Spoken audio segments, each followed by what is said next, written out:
You came back. Thank you. So did I.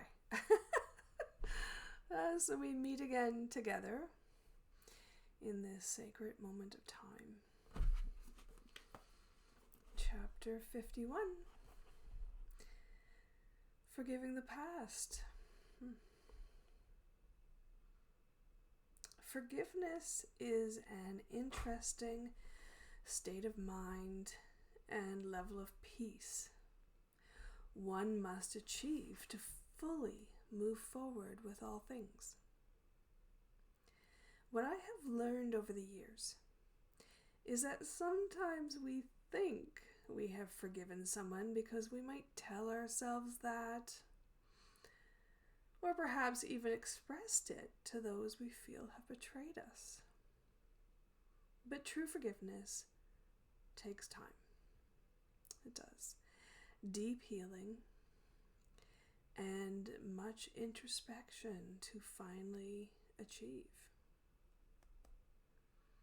I've worked very hard over the years to forgive 4 key influences in my life. The many people from my past who have tried to take my soul path away.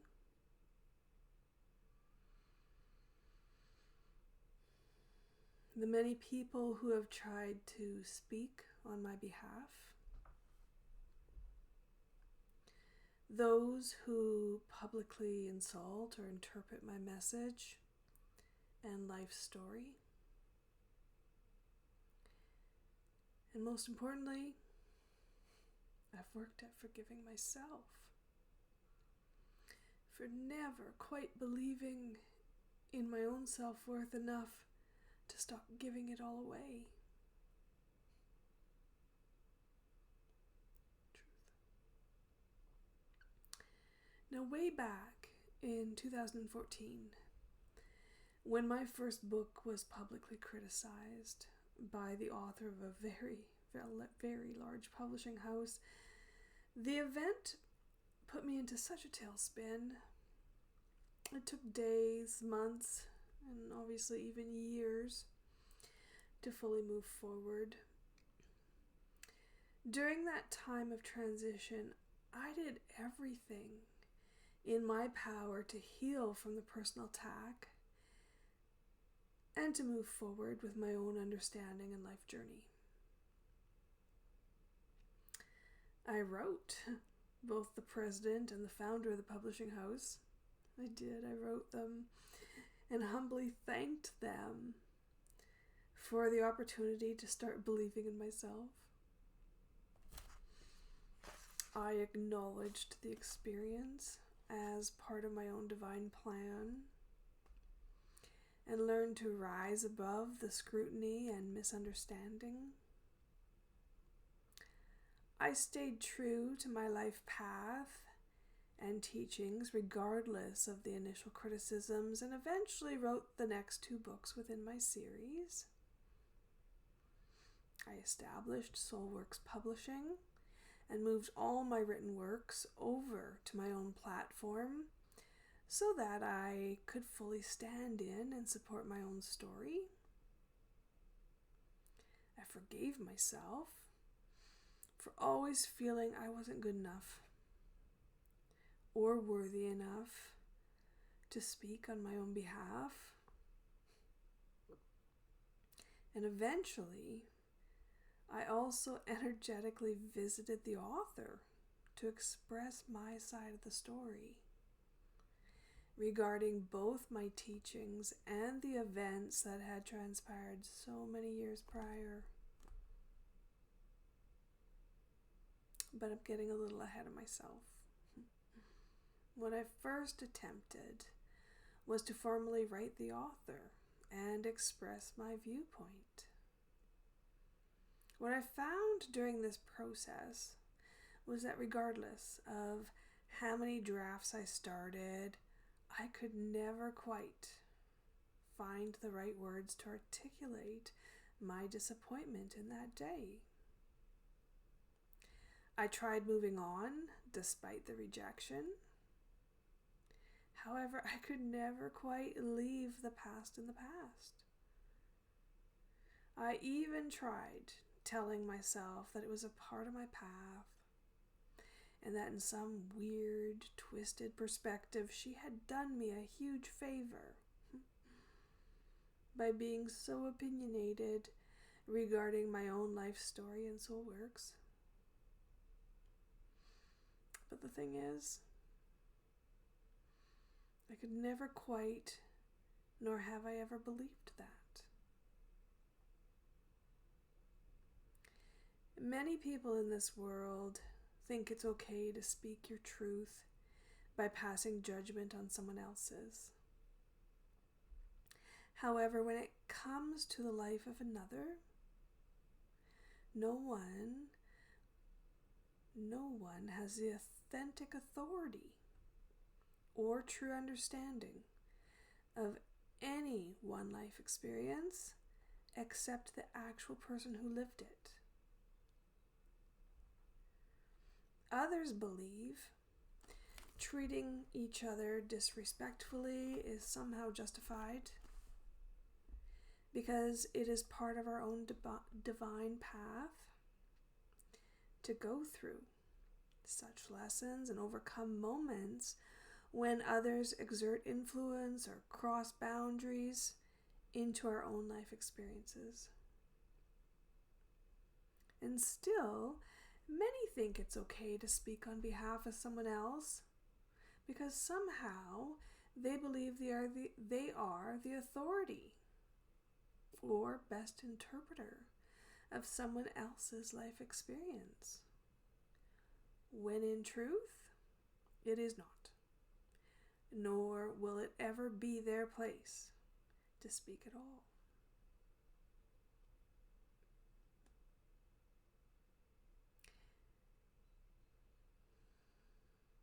Which of course made me realize that my deep-seated reaction goes much farther back than this one moment. But I digress. Each person on this earth can and should only speak for themselves. On some occasions, one must advocate, of course, for a loved one or a group of people who have lost or have yet to find their voice. Beyond that, no one should ever speak for another. For me, forgiveness occurred when I began to do just that. Speak for myself. Speak for myself. That, and fully forgiving all those who have ever spoken or continue to speak on my behalf. Now, eventually, nearly 3 years after that initial encounter, I believe it was in March 21st, 2014. 21st, 22nd, somewhere in there. But 3 years, anyways, after that initial encounter, I paid that particular author a visit in January of 2017. Energetically this time, though. Soul to soul. Soul to soul. I expressed what I had always felt I needed to say. That I'm an actual human being. And I deserve to have my own voice. That I was here in this time to bring new understandings and teachings to the world. That it is most certainly possible to activate, evolve, and master. Activate, evolve, and master your own soul works. Because I was living proof of that enlightenment process each and every day. In fact, I was here to bring that level of understanding to all those who were truly ready to hear my message. I explained how hurt I was. How hurt I was.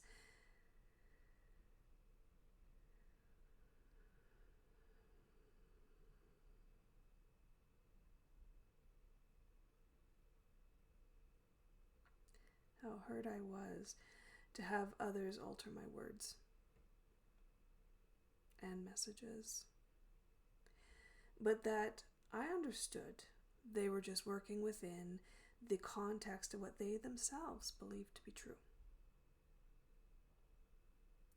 I explained that I forgave them and all others who continued to speak on my behalf, but that I was officially taking my voice back.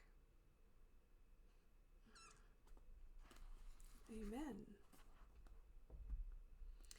The entire encounter was bold. It was blunt, and yet made of pure love. I was not there to hurt anybody. I was not there to push back or pass judgment on what had come to pass. I was there to offer true, authentic forgiveness, compassion, and love to all others. I was. I told her very clearly that day that I understood everyone's experiences on earth comes from their own level of understanding and perspectives. And I strive to honor that process. But make no mistake, I was very real. I was very authentic. And I was very prepared to come forward and speak my truth.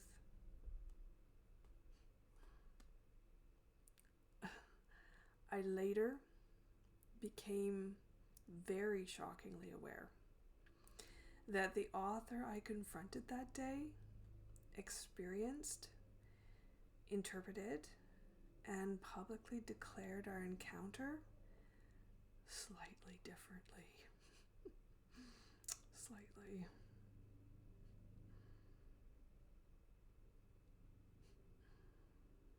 I am also at peace with that reality.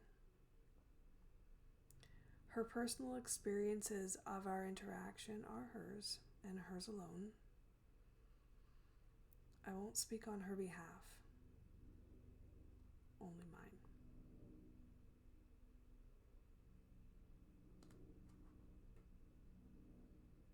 And it was a blessed encounter, and I'm thankful to have taken the time to offer forgiveness.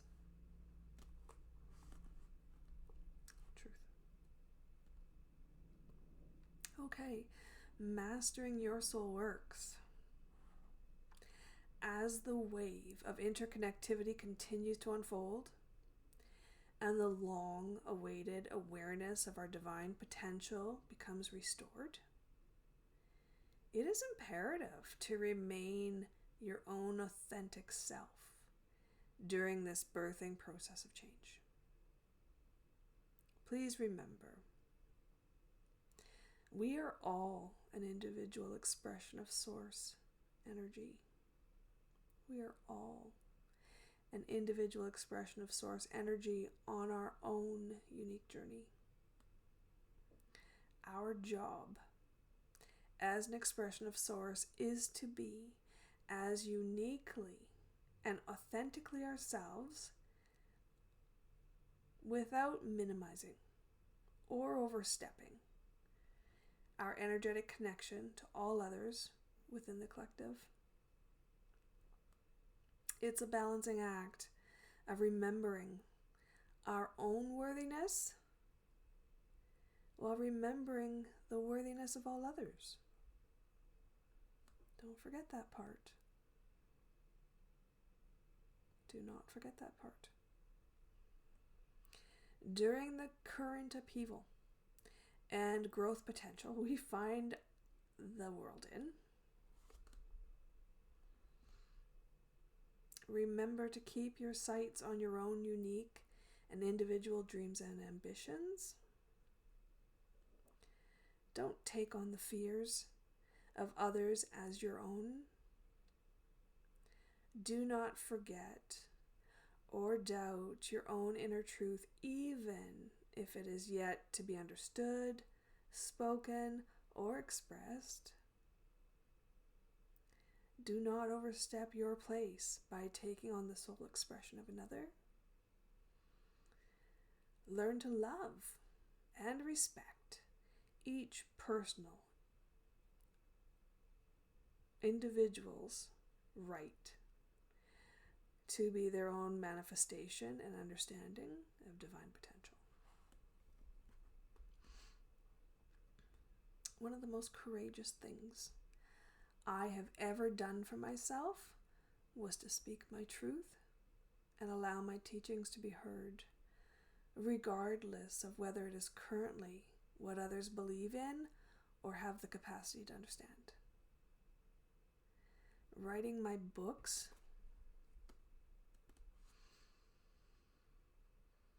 and allowing my own inner story to be heard in such a raw and exposed form was and still is the most freeing, soulfully energizing, and emotionally fulfilling catalyst of personal transformation I have ever endured. Regardless of my connections with prophecy or my drive to share teachings with others, I decided long ago that I would never allow my life path or anyone else to define me. I am fully aware that by sharing my experiences, many may turn away or criticize. Some may recognize my life story, yet still have their own opinions as to what those events mean or how they transpired. Others will dismiss my accounts altogether.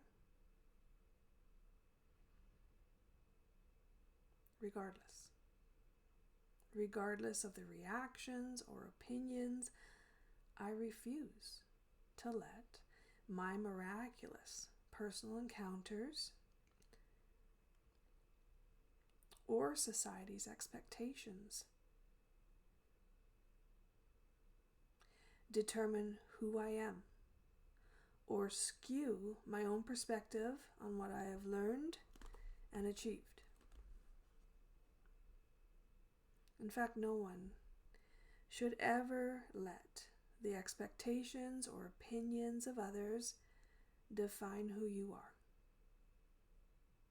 Only you, as an individual reflection of source potential, can truly define your own life's work, while respecting everyone else's right and opinion to also have their own story and truth.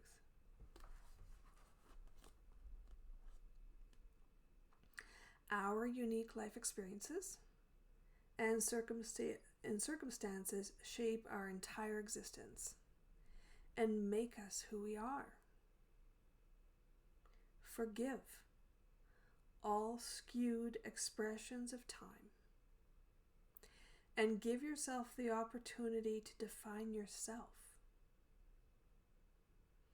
while leaving plenty of room for the expansion and evolution of your soul.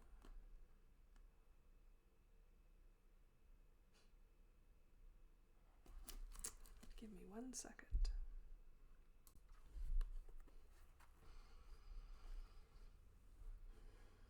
Pep talks are invaluable, aren't they?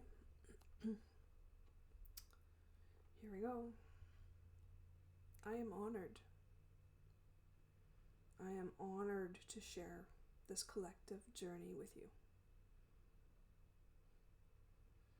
And I am humbly most thankful for the opportunity to finally and officially introduce myself.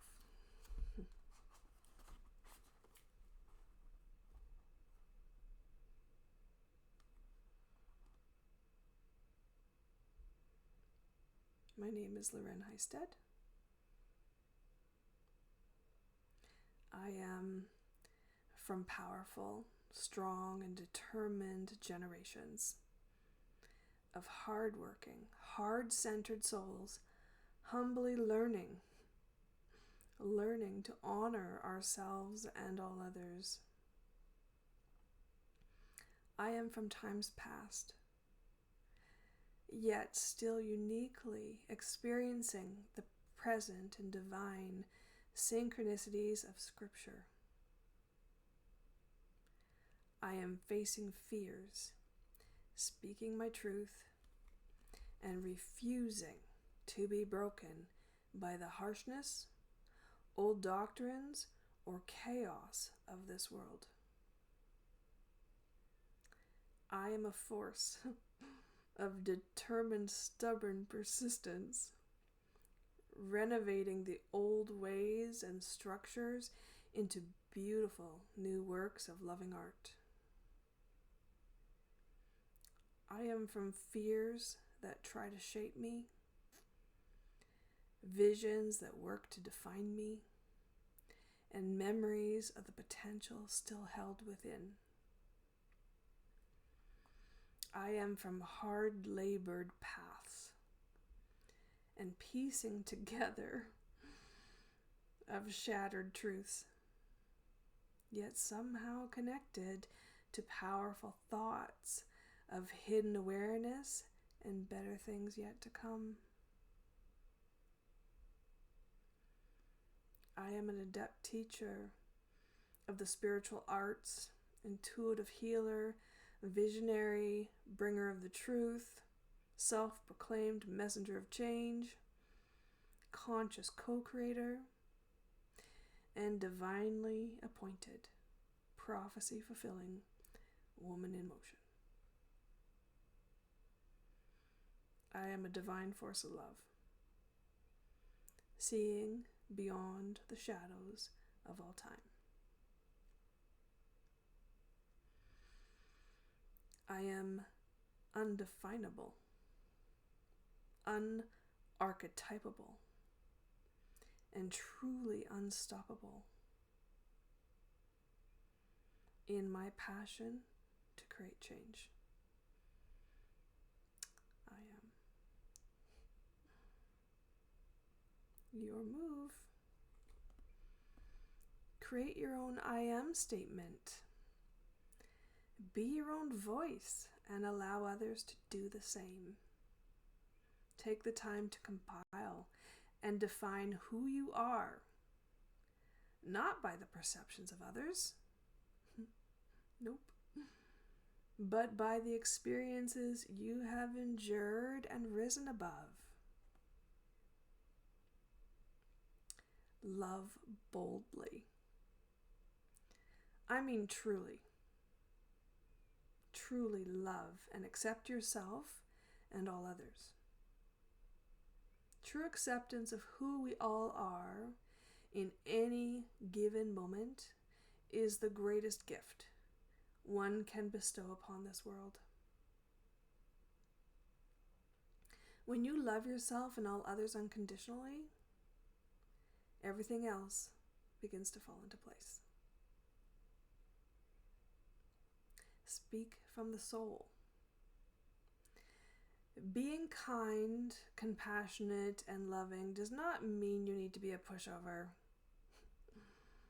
Nor does it mean you can't stand your ground when boundaries have been pushed.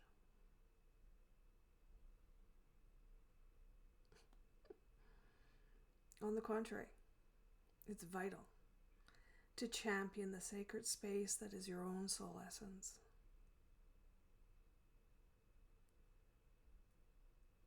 Do you want me to read that again?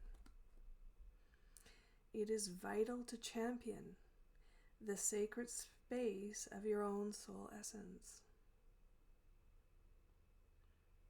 When frustrated with a situation, allow your soul to speak by first identifying why forgiveness has been so difficult in the past, and then boldly move forward with love. The biggest reason many of us have trouble forgiving is because in doing so we feel we are condoning the behavior. Not true. In fact, by acknowledging the personal violation and then offering forgiveness anyway, you are reclaiming your voice while taking the higher road. The higher road speaks from the soul, and the soul speaks from a place of pure source potential. Accept personal perspectives. Everyone will always have their own perception of any event or experiences that have ever unfolded. In fact, allow this obscure reality to unfold. You do not need to speak for or try to explain what someone else has endured. You only need to understand and focus on upholding your own truth and integrity. Next, forgive the boundary pushers of this world, for they know not what they do. Have compassion for limited views on your life and the judgments others have made on your behalf. Then be sure to reverse this process and truthfully reveal times in your life when you've done the same. Send forgiveness in all directions of time. And lastly, move on. Even if it takes a while, move on. Never let somebody's view of your life affect the view of your own. Make peace. Make peace with events as they have unfolded. Pick yourself up and move on. Between the ashes of every fire stands a phoenix ready to rise.